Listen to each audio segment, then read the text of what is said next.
Hi kitchen friends! Welcome again to another episode of Jules Flavor Bliss. And in this episode, I'll be sharing with you my easy version of a delicious and so refreshing lemony cupcake. And if you are a beginner baker, this one is for you. You will love this so refreshing lemony cupcake, so easy to prepare. So come on, join me in my kitchen and cook along with me. And here are the ingredients. And our next step is we will sift all our dry ingredients. The flour, then the baking powder, and salt. By sifting our ingredients, we're not just removing the lumps, but we are aerating our flour. In this method, we are incorporating air to the flour. We'll mix it well and then we'll add sugar. It is a one bowl mixing and so easy to follow. We'll add the eggs and we continue to mix everything.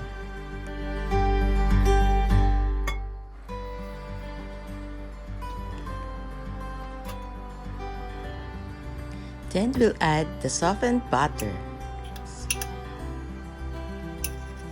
By the way, we have to preheat our oven to 160 degrees Celsius. You see how easy it is? We'll just mix everything by hand without any help of the machines.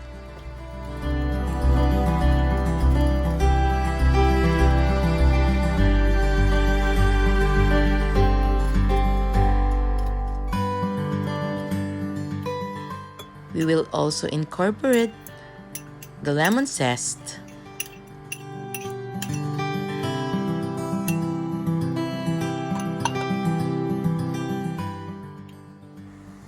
Then the sour cream.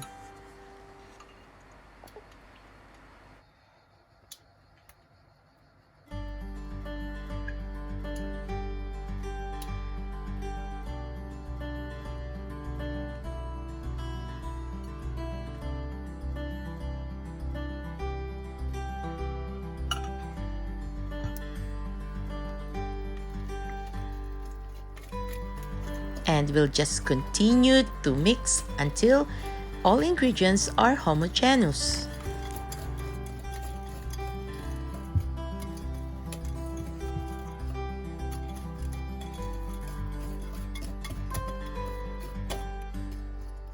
And when you see our butter or our mixture is already smooth and without any lumps, that's the time to stop mixing.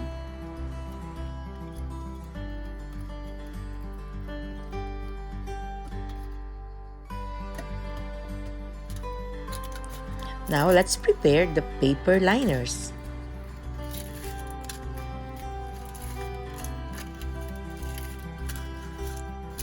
And our butter or the mixture we prepared is good for a dozen cupcakes. So if you want more cupcakes or need more cupcakes, just double the recipe or triple it.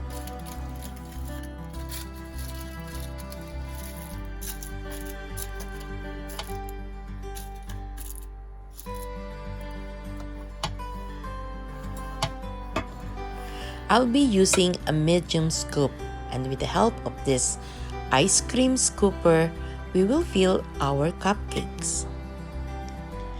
Just remember not to overfill, just fill it at least 3/4 of its size.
And now let's pop in to our preheated oven for about 18 minutes to 20 minutes. So after 20 minutes, this is our final product.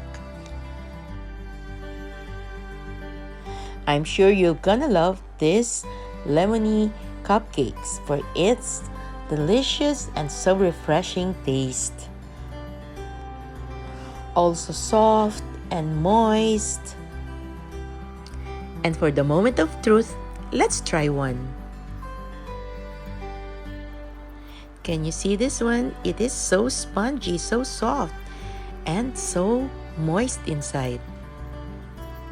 For sure, your family and friends will surely love these simple cupcakes you have baked. You can frost it or glaze it or just the way it is, as simple as it is.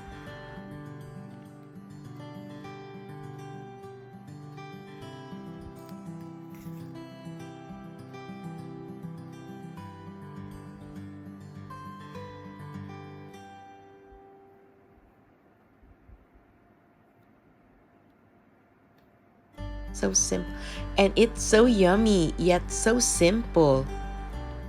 Hope you enjoyed watching and learned something from this recipe, and if you do so, please don't forget to subscribe.